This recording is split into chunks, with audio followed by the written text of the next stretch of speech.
How the palace has planned to replace Harry and Andrew with Anne and Edward. Officials finalize ways to avoid dukes ever standing in for the king. In proposals first considered months ago with the late Queen's blessing, writes Robert Hardman. Amid all this week's frantic number crunching and furtive haggling for the Conservative leadership, few were paying much attention to the House of Lords order paper on a quiet Monday afternoon. Yet in one brief exchange between the leader of the Lords and a Labour backbencher we caught a glimpse of what may be the first constitutional reform of the reign of King Charles III. Ministers and senior palace officials are now finalising plans to avoid any future prospect of the Dukes of Sussex or York being involved in affairs of state in the absence of the king.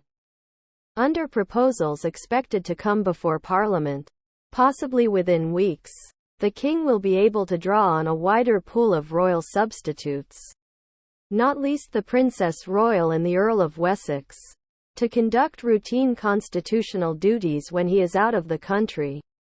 The Mail has learned that these proposals were already being considered some months ago.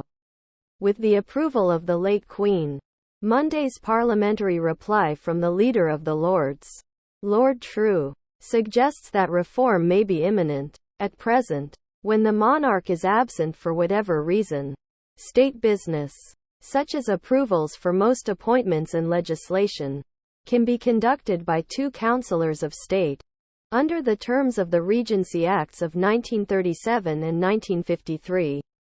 These can be appointed from the foremost senior adults in the line of succession, plus the consort of a monarch. Today, that means the Queen Consort, the Prince of Wales, the Duke of Sussex, the Duke of York and Princess Beatrice. Under the proposals in hand, the king would be able to extend that list at his discretion, with the option to include his two other siblings, Anne and Edward. Reform is not without some sense of urgency, given that the king and the Queen Consort are likely to be heading overseas soon.